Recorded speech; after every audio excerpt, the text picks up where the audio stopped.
Halo cuy, apa kabar semuanya?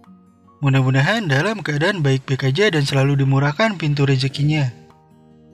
Kali ini gue akan mencoba mengulas film yang diangkat dari kisah nyata. Bagaimana seorang Aaron Ralston bertahan hidup ketika dirinya terjebak di sebuah lembah bernama Blue John Canyon selama 127 jam. Hingga akhirnya ia harus mengamputasi tangannya sendiri agar dapat selamat dari tempat tersebut. Tapi sebelum kita mulai, seperti biasa bagi yang baru berkunjung ke channel ini, bantu channel ini agar semakin berkembang dengan klik tombol subscribe dan kemudian nyalakan loncengnya. Kalau udah, gue ucapkan terima kasih. Langsung aja kita ke ceritanya.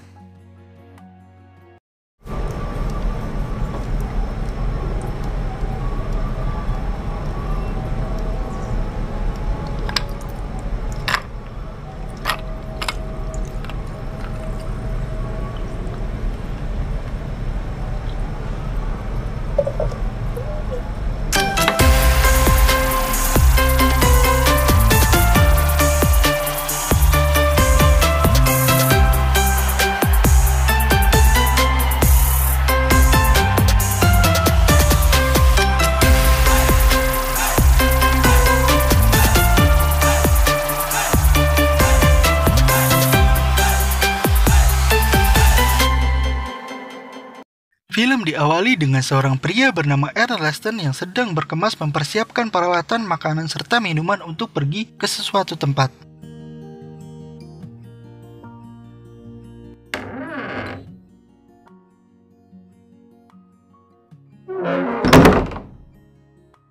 Setelah itu ia pergi menggunakan mobilnya keluar dari perkotaan dan sampailah di suatu tempat yang bernama Blue John Canyon atau Lembah Blue John. Untuk menunggu hari terang, Aaron pun bermalam di mobilnya.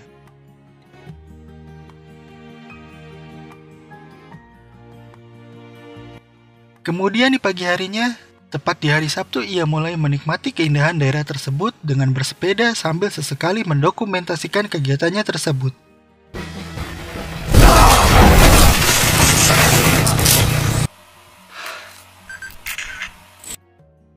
Dirasa cukup, Aaron pun menyimpan sepedanya di bawah pohon dan berjalan perlahan menelusuri tebing-tebing di perbukitan.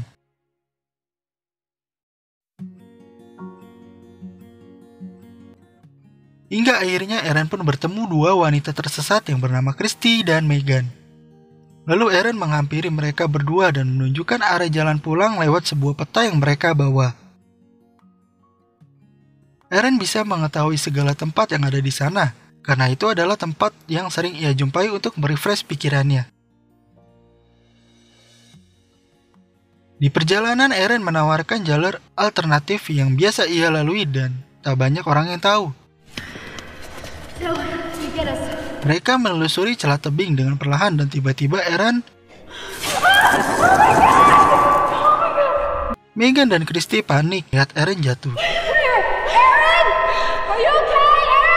Hingga tak lama terdengar nyanyian Aaron dari bawah. Ternyata di bawah celah itu ada sebuah danau kecil dengan air yang jernih dan sangat indah. Hingga akhirnya, Megan dan Christy memberanikan diri melepaskan pegangan dan ikut terjun ke bawah danau kecil itu.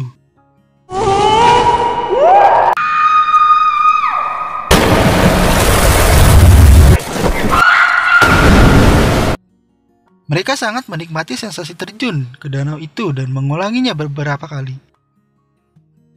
Setelah cukup menikmati kesegaran danau tersebut, Aaron kembali menuntun mereka pulang hingga akhirnya mereka harus berpisah di tengah perjalanan. Sebelum berpisah, Megan dan Christy mengajak Aaron untuk datang esok hari ke pesta yang mereka adakan. Kemudian Megan dan Christy kembali pulang, sementara Aaron melanjutkan petualangannya hari itu menelusuri lembah-lembah ekstrim.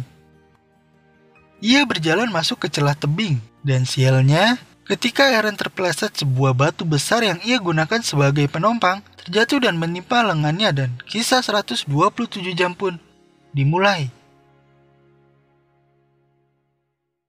Aaron seketika terdiam dan tidak percaya dengan peristiwa yang menimpanya. Ia mencoba mengangkat batu besar itu dengan tangan kirinya yang masih utuh, namun apa daya itu tidak membuahkan hasil. Aaron yang merasa panik berteriak memanggil nama Megan dan Christy berharap mereka mendengar suara Aaron. Namun posisi Eren yang jauh berada di bawah tebing tersebut, tidak akan ada orang yang dapat mendengar suara Eren. Setelah itu Eren mengeluarkan peralatan yang ada di dalam tasnya, berharap ada benda yang dapat mengeluarkan tangannya dari batu tersebut. Sialnya ketika Eren ingin pergi ke lembah tersebut, Eren tidak membawa alat komunikasi sama sekali. Percuma saja jika Eren membawa alat komunikasi tersebut, karena di sana tidak ada sinyal sama sekali. Eren berusaha tenang menatap satu persatu peralatan yang ada di hadapannya dan mencoba berpikir mencari cara agar dapat melepaskan tangannya dari himpitan batu tersebut. Eren mengambil pisau kecil dan mengikis sedikit demi sedikit sebagian batu besar tersebut sambil sesekali ia melihat ke arah jam tangan miliknya, namun hasilnya nihil.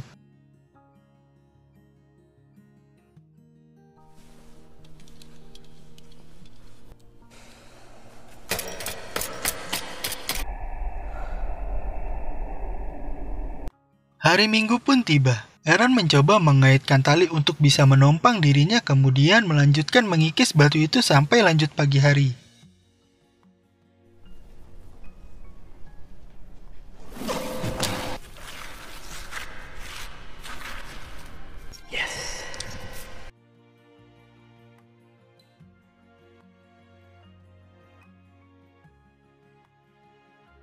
Eren yang kelelahan beruntung mendapatkan sinar matahari walaupun hanya sebagian badannya saja untuk melancarkan peredaran darahnya. Kemudian Eren mengingat masa kecil bersama ayahnya memandangi indahnya Blue John Canyon dari atas bukit.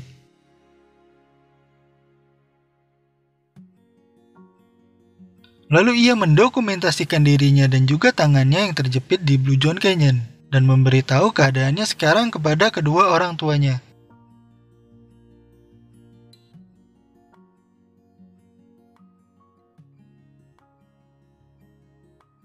Tidak ada banyak hal yang dilakukan Eren di hari Minggu suram yang ia habiskan di lubang kematian tersebut.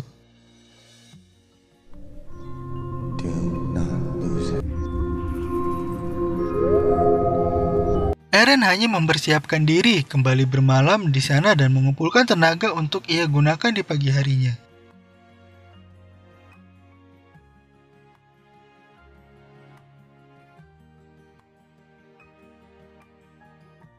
Dan di pagi harinya tepat di hari Senin, Eren kembali memperkuat ikatan tali yang sudah diikatkan kepada batu besar untuk mengangkat batu yang menimpa lengannya. Dan setelah semuanya siap, ia pun mencoba mengangkat batu tersebut sekuat tenaga. Namun lagi-lagi, usahanya pun sia-sia. Batu tersebut tidak terangkat sama sekali dan sekarang ia mulai teringat minuman dingin yang ada di mobilnya. Eren sangat amat haus, namun ia harus menghemat air minumnya sampai besok. Hingga akhirnya dengan terpaksa Eren mengantongi air kencingnya untuk keadaan darurat. Lalu ia melihat ke arah tangannya yang sudah tidak berdaya dan berpikir bahwa salah satunya cara agar bisa keluar dari sana adalah dengan memotong tangannya. Dan ia pun mencoba untuk melakukannya. Namun sayangnya pisau yang dia miliki tidak memungkinkan untuk digunakan sebagai alat pemotong yang baik. Pisau tersebut memiliki ukuran yang sangat kecil dan tumpul. Lesson.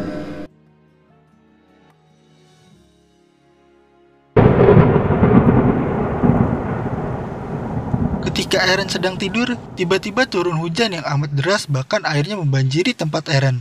Lalu mencoba membebaskan dirinya dan ketika itu ia tenggelam dan hal itu pun berhasil.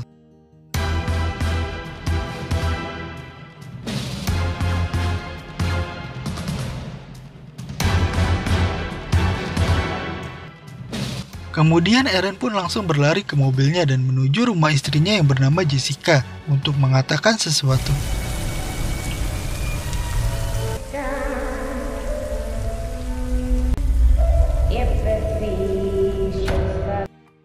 Namun sayangnya hal itu hanyalah mimpi Eren. Eren masih terjebak di celah tersebut bersama batu kematian yang menimpanya.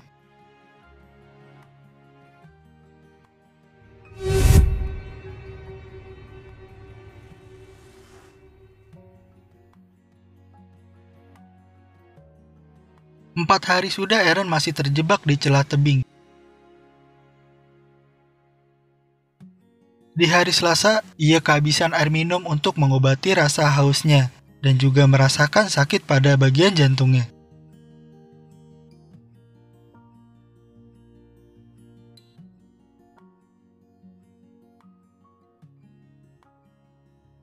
Kemudian Eren memberanikan diri untuk menusuk lengan menembus ke tulangnya menggunakan pisau miliknya.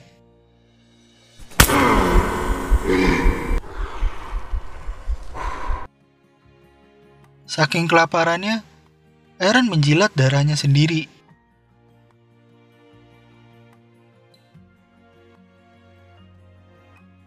Dan di keesokan harinya, tepat di hari Rabu yang artinya Eren sudah terjebak selama 5 hari. Dan sekarang Eren sudah kehabisan air minum dan terpaksa meminum air kencing yang telah dikantonginya tersebut.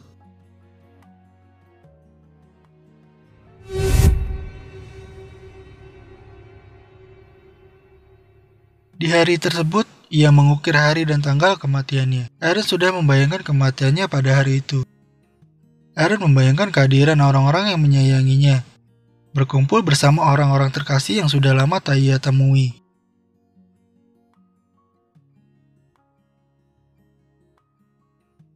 Hal itu menjadi semangat Eren dan berjuang agar segera keluar dari sana. Kemudian Eren dengan sekuat tenaga mematahkan lengannya yang tertusuk pisau tersebut dengan menggerakkan tubuhnya. Hingga akhirnya ia berhasil mematahkan lengannya itu.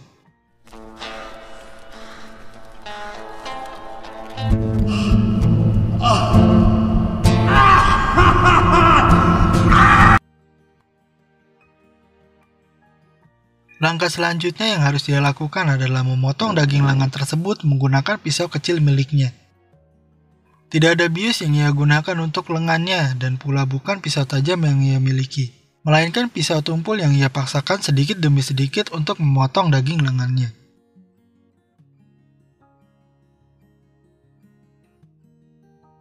Dan pada akhirnya Eren berhasil memutuskan lengannya setelah ia mengoperasi manual yang ia lakukan.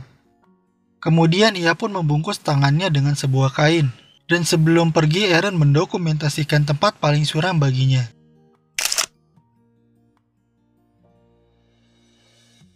Secara perlahan, ia keluar dengan sisa tangannya yang masih utuh dan energi yang masih tersisa. Setelah itu, Eren melihat kubangan air. Eren yang sangat kehausan itu turun dan langsung meminumnya.